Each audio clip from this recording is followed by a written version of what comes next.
तो हमें क्वेश्चन दे रखा है column name from a given column number.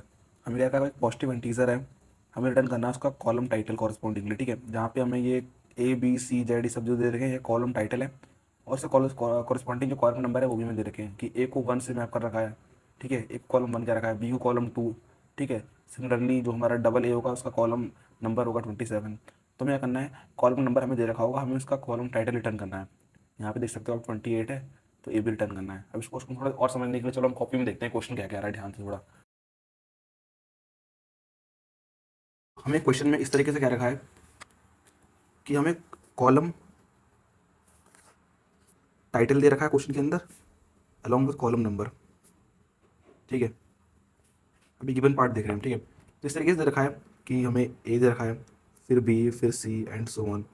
ठीक है, उसका हमें कॉलम नंबर भी दे रखा है, तो ए का है 1, बी का है 2, सी का है 3 एंड सो ऑन। बट ये यहीं पे स्टॉप नहीं कर रहा है। अभी क्वेश्चन समझ रहा है, ध्यान से देखना। ठीक है, बाद में मत करना मुझे समझ में नहीं आया। अब ये कभी जेड भी होगा, एंड ये सोन चल रही है सीरीज।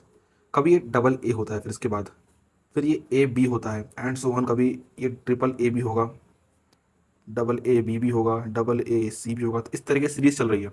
हमें इनके कॉलम नंबर बताएं, ए का 1 है तो बी का फिर 2 होगा, ऑब्वियस सी बात है। अब चल सकते हो आगे। डबल ए का हमें दे रखा है 27, ए बी का दे रखा है हमें 28, और यहीं पे फर्दर 29 एंड सो ऑन। ठीक है, इस तरीके से हमें दे क्या इनके कॉलम नंबर और उनके टाइटल हमें हम question क्या है? तो फिर हमें क्या सब में इन कोई नंबर 20। ठीक है, तो 20 दे रखा है। आउटपुट क्या करना है, कॉरस्पॉन्डिंग जो टाइटल कॉलम टाइटल, मतलब जो हमें कॉलम नंबर दे रखा है उसके कॉरस्पॉन्डिंग जो कॉलम टाइटल है वो हमें रिटर्न करना है। तो यहाँ पे 27 का क्या है, डबल ए है, तो हमें डबल ए रिटर्न करना है। ठीक है, इतनी सी बात आपको क्लियर हुई होगी। सपोज मैंने कह दिया कि आपको क्वेश्चन के अंदर एंड में आपको 29 दे रखा है, तो आपको क्या आउटपुट आना चाहिए, आपका आउटपुट आना चाहिए 29 के कॉरस्पॉन्डिंग क्या होगा, यहाँ पे ए सी होगा। ठीक है, ए बी ए सी, तो यहाँ पर ए सी आना चाहिए आउटपुट। ठीक है, अब ये इसको कैसे करेंगे, क्या लॉजिक होगा इसको कोड करने का, एंड मतलब इस लॉजिक को समझने से पहले मैं आपको कुछ समझाना चाहता हूँ। वो है ये कि कुछ चीज़ आपको उसकी पे जाननी पड़ेगी, जैसे कि एसआई कोड जानना पड़ेगा आपको, और बता दूंगा मैं, देखो ध्यान दीजिए। तो before going to the logic part आपको कुछ चीज़ें लर्न करनी पड़ेंगी। लर्न के अपने माइंड बैठा के रखिए इन चीज़ों को, जो कि बहुत इंपॉर्टेंट लगता है मुझे बताना। इसके बिना क्वेश्चन थोड़ा अंडरस्टैंड करना मुश्किल हो जाएगा। तो देखिए, आप इतनी चीज़ों की जानकारी रख लीजिए क्या, कि जो आपका ए है उसका जो एसकाई वैल्यू होती है, मतलब एसकाई कोड जो होता है, ध्यान देता हूँ मैं, एसकाई कोड। तो ए का एसकाई कोड क्या होता है, तो आपका ए का जो एसकाई कोड होता है वो होता है 65। सिमिलरली बी का क्या होता है 66। इस तरीके से सीरीज चलती रहती है पूरी। ठीक है, एंड लास्ट में जब जेड आएगा उसका स्काई कोड क्या होगा 90। ओके, तो ये आपको याद रखना है स्काई कोड के साथ। कुछ याद मत रखिए, बस इतना याद रखिए कि ए का स्काई कोड का 65 होता है। और आपको याद रखना है कि जो हम कैरेक्टर ए में सपोज मैंने 0 को ऐड किया तो ए ही आएगा, और मैंने ए में अगर 1 को ऐड किया ए में, इस केस में बी आएगा। और मैंने कैरेक्टर ए में अगर मैंने 2 को ऐड किया तो सी आएगा। ठीक है, ये चीज़ समझ के रखनी है। ठीक है, अब ये कैसे आ रहा है ये बता दे रहा हूँ मैं, वैसे ये इसकी नीड तो है नहीं, फिर भी बता दे रहा हूँ मैं, ताकि आपको को बाद में दिक्कत ना हो। तो ये देखिए कैसे आ रहा है ये वाला। ए का स्काई कोड क्या है 65, प्लस 0 क्या हो गया 65। 65 क्या है ए, तो ए आ गया। सिमिलरली ये देखिए, ए का स्काई कोड क्या है 65 प्लस 1। ठीक है, तो क्या हो गया 66, क्या हो गया बी हो गया। अभी हम अपने क्वेश्चन पे नहीं जा रहे हैं, अभी क्वेश्चन के लॉजिक को समझ नहीं रहे हैं, हम सिर्फ क्वेश्चन को समझ रहे हैं, और क्वेश्चन के लॉजिक को समझने के लिए जो प्री रिक्विजिट है वो हम देख रहे हैं। ठीक है, इतनी बात अब क्लियर हो गई। चलो अब इसके लॉजिक को देखते हैं। ठीक है, सो ये हम देख रहे हैं यहाँ पे इसके लॉजिक को। सबसे पहले हम क्या करेंगे, सपोज करो हमें एन में इनपुट दे रखा था 27। ठीक है, जहाँ पे हमारा आउटपुट क्या था, हमारा यहाँ पर आउटपुट था डबल ए। ठीक है, अब क्या करना है, हम लॉजिक को देख रहे हैं। सबसे पहले क्या निकालेंगे, हम निकालेंगे n-1 मॉड्यूलर 26 क्या है, टोटल नंबर ऑफ अल्फ़ाबेट्स। ठीक है, हम ऐसा करते हैं तो क्या होता है कि 27 - 1 मॉड्यूलर 26 मैंने करा, तो यहाँ पे क्या होगा 26 मॉड्यूलर 26 इक्वल टू 0, मतलब रिमाइंडर क्या है 0 आया। अब मैं करूँगा यहाँ पे, मैं साथ साथ बेसिक सब प्रोग्राम में समझता हूँ बेसिक कोड क्या है, बेसिक आपका कोड एल्गोरिथम क्या हो रहा है। तो मैं क्या करता हूँ कि मैं इस केस में अपने जो ए है, ए कैरेक्टर, इसमें मैं ऐड कर देता हूँ क्या, अपना n-1 मॉडलर 26। तो इस केस में क्या होगा, यहाँ पे देखिए, मैं इसको जब आपने आपका n की वैल्यू 27 थी तो आपका रिमाइंडर 0 आया था। ठीक है, तो यहाँ पर देखिए यहाँ पे क्या हो रहा है, यहाँ पे बनना है a प्लस 0, और A+0 क्या होता है आपको पता है, वो होता है A। ठीक है, तो आपको A मिल गया यहाँ से। अब आपको ये वाला A मिल गया, ध्यान देना आपको राइट वाला A मिला, लेफ्ट वाला A नहीं, राइट वाला A मिला है। अब आपको ये वाला A भी चाहिए, तो क्या करोगे, एक स्टेप आगे फिर से करोगे, आप करोगे n-1 को इस बार आप डिवाइड करोगे 26 से। ठीक है, जब आप ये करते हो तो क्या होता है कि यहाँ पे n की वैल्यू 27 थी, तो 27 - 1 डिवाइड बाई 26, तो 26 डिवाइड बाई 26 क्या होगा, 1 के इक्वल होगा। ठीक है, तो हमें पता है कि 1 किसको मैप कर रहा था, यहाँ पे देखिए, यहाँ पे अगर हम ध्यान दें तो हमारा जो 1 था वो मैप कर रहा था ए को, कर रहा था ना मैप ए को, ये हमें गिवन था 1 ए को मैप कर रहा था। तो यहाँ से हमें क्या आ गया, यहाँ से हमारा ए को मैप कर रहा था, हमें ए मिल गया।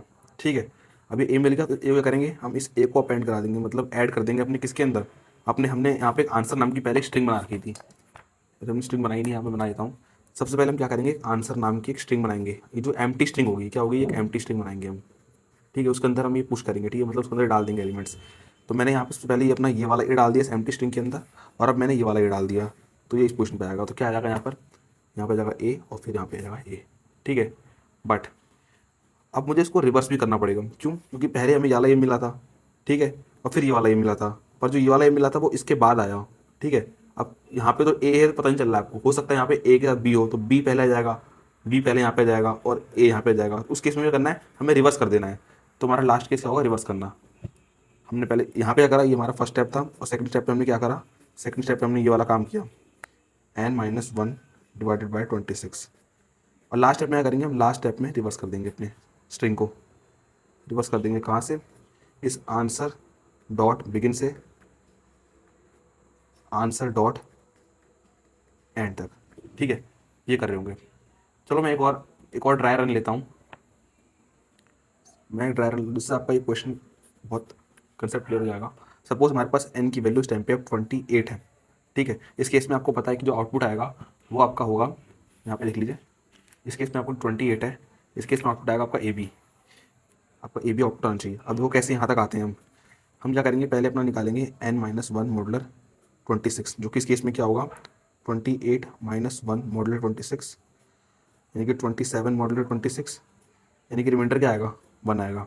ठीक है, अब क्या करेंगे, हम हमारा स्टेप 1 में जाएंगे। स्टेप 1 क्या कहता है हमारा, स्टेप 1 कहता है कि हम कैरेक्टर ए में अपने ऐड कर देंगे इसको। ठीक है, तो यहाँ पर अगर हम ऐसा करते हैं, ए प्लस n-1 मॉडुलर 26, यहाँ पे क्या होता है, यहाँ पे a+1 जो कि क्या होता है, a+1 किसके इक्वल होता है, b के इक्वल होता है। ये देखिए आपने यहाँ पे देखा ना, अगर हम a+1 करते हो b कैरेक्टर आता है, तो यहाँ पे a+1 आपका b कैरेक्टर, आपका b मिल गया, यहाँ पे आपको ये वाला b मिल गया। ठीक है, अब आपको ये वाला a चाहिए, तो अब क्या करोगे, अब आप करोगे n-1 डिवाइडेड बाय 26। ठीक है, तो n की वैल्यू क्या आती है, 28 -1 डिवाइड बाय 26। तो इस केस में क्या होगा, 27 डिवाइड बाई 26। अब इस केस में क्या आता है, इस केस में रिमाइंडर नहीं आता, हम डिवाइड कर रहे हैं, तो यहाँ पे क्वोशंट आता है। तो 27 को 26 डिवाइड करोगे, तो 26 यहाँ पे रिमाइंडर आया 1, पर लेकिन हमें क्वोशंट लेना होता है। ठीक है, तो हमारा क्या है, यहाँ पर भी बनाया। ठीक है, और हमें पता है कि 1 किसको मैप कर रहा है, 1 मैप कर रहा है हमारा, मतलब किसको कर रहा है, हमें ए को कर रहा है। यहाँ पे देखिए हमारा 1 किसको मैप कर रहा है, ए को, ये हमें गिवन है। ठीक है, तो ए की वैल्यू क्या होगी, 1 किसको मैप कर रहा है, ए को कर रहा है, तो इससे हमारा ए आएगा। अब इस ए को हम क्या करेंगे, अपने जो हमने आंसर वेक्टर बनाया था, यहाँ पर हमने ऊपर एक आंसर वेक्टर सपोज बना रखा था, अभी ये एम्प्टी था ये। ठीक है, फर्स्ट स्टेप में क्या करेंगे, पहले तो हम आंसर वेक्टर बनाएंगे, ये सेकंड स्टेप में क्या करेंगे, ये वाला काम करेंगे जिससे बी आ जाएगा। अब बी को हम पुश कर देंगे इसके अंदर। ठीक है, अब थर्ड स्टेप में हमने क्या करा, हमने n-1 डिवाइडेड बाई 26 करा, और यहाँ से जो आएगा उसको हम पुश कर देंगे यहाँ पर। तो पहले यहाँ पर क्या आया, पहले आया यहाँ पर b, फिर यहाँ से क्या आएगा, यहाँ से आएगा a। ठीक है, पर लेकिन हमें आउटपुट चाहिए ए बी, और यहाँ पे आ रहा है बी ए, तो हम फोर्थ स्टेप में क्या करेंगे, फोर्थ स्टेप में कर देंगे हम रिवर्स कर देंगे अपने आंसर डॉट बिगिन से आंसर डॉट एंड तक। ठीक है, और लास्ट में क्या करेंगे, अपना रिटर्न करा देंगे आंसर। ठीक है, इतनी सी बात आपको समझ में आई होगी, यही हमारा बेसिक कोड था, यहाँ से लेकर के ये तक। ठीक है, और लॉजिक समझ में आ गया होगा। अब चलते हैं इसको कोड करने के लिए। ठीक है, यहाँ पे हम अपने लॉजिक को इंप्लीमेंट करते हैं। सबसे पहले क्या करेंगे, हम एक स्ट्रिंग बनाएंगे, एम्प्टी स्ट्रिंग आंसर नाम से। ठीक है, अब क्या करेंगे, हम एक लूप चलाएंगे while n is greater than 0, क्योंकि हमें जो नंबर्स दे रखे हैं वो पॉजिटिव नंबर्स दे रखे हैं। अब क्या करेंगे, इसके अंदर आंसर के अंदर डाल देंगे अपना क्या, कैपिटल ए प्लस मॉड्यूलर करेंगे n-1 मॉड्यूलर 26, ये हम डाल देंगे अपने आंसर के अंदर, ठीक है।